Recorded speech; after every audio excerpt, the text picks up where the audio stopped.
In this chapter, the author emphasizes the importance of constantly probing and challenging your team in order to achieve excellence. Even if your team is performing well, it is crucial to continue pushing them to improve. The author also highlights the significance of inviting criticism and feedback from your team, as this not only helps you become a better leader, but also brings any underlying issues to the surface. Communication is a two-way responsibility, and by encouraging your team to challenge you, you strengthen the entire team. The author also advises probing to the level below your direct reports, as understanding how they manage others is essential. Additionally, it is important to welcome probing and to probe others, as few people see themselves objectively. By doing so, you can gain a better understanding of potential problems before they occur. The author encourages leaders to fight all battles, no matter how small, as they can be indicative of larger issues. Asking difficult questions and independently auditing are also crucial in holding people accountable. It is important not to assume that people's answers are correct, and to occasionally double-check them. Lastly, the author suggests making the probing process transparent rather than private, as this promotes a culture of transparency and freedom to find the truth. Overall, this chapter emphasizes the importance of continuous probing and challenging in order to achieve excellence and maintain a high-performing team. In this chapter, the author emphasizes the importance of evaluating people accurately rather than kindly. The author suggests that accurate assessments are crucial for excellence. The chapter provides several principles and strategies for evaluating people accurately.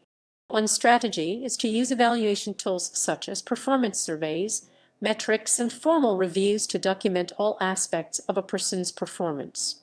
These tools can help clarify assessments and facilitate communication surrounding them.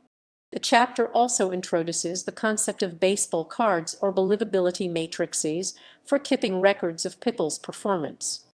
These records can be used to convey what a person is like and simplify discussions about compensation, incentives, and career advancement. The author emphasizes the importance of evaluating employees with the same rigor as job candidates. It is suggested that managers should ask themselves if they would hire a person knowing what they now know about them. The chapter also highlights the significance of understanding what makes people tick, as their values, abilities, and skills are the real drivers of their behavior. Developing a full profile of each person can help determine suitable roles and appropriate training. The chapter also addresses the value of accurate criticisms and the need for constant, clear, and honest feedback. It is suggested that providing feedback constantly is the most effective way to train individuals. The author advises putting compliments and criticisms into perspective and encourages objective reflection. Employee reviews are discussed as a periodic review of performance and an opportunity to assess what a person is like in relation to their job. The chapter emphasizes the importance of personal evolution and the need to identify strengths and weaknesses. It is suggested that career paths should evolve based on individual preferences and strengths.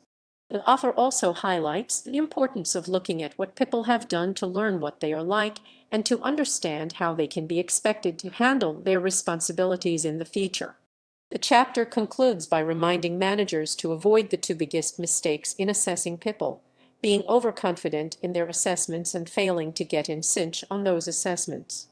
It is suggested that managers should strive for a non-hierarchical approach to assessments and engage in frank conversations about mistakes and weaknesses.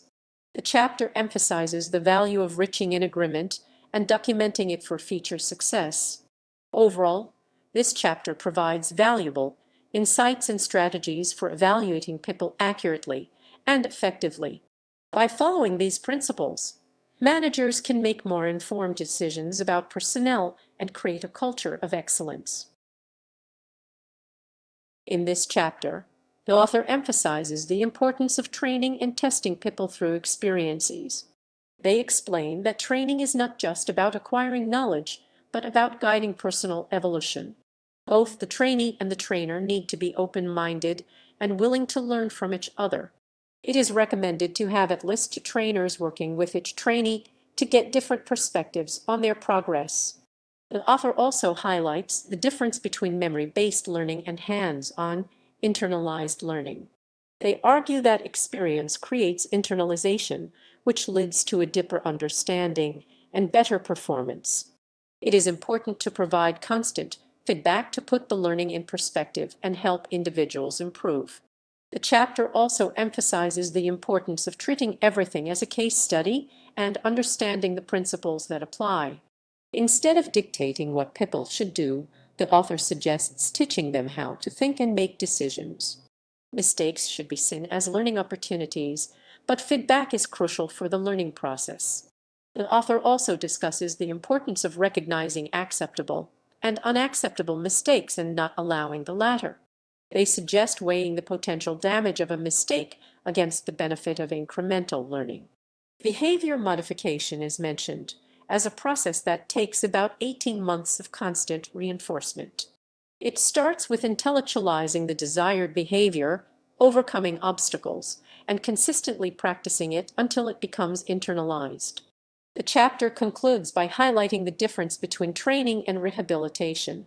Training focuses on developing skills and helping individuals evolve, while rehabilitation aims to create significant changes in values and abilities, which is often difficult and time-consuming. Overall, this chapter emphasizes the importance of experiential learning, constant feedback, and personal evolution in training individuals. It encourages a hands-on approach and highlights the value of mistakes as learning opportunities.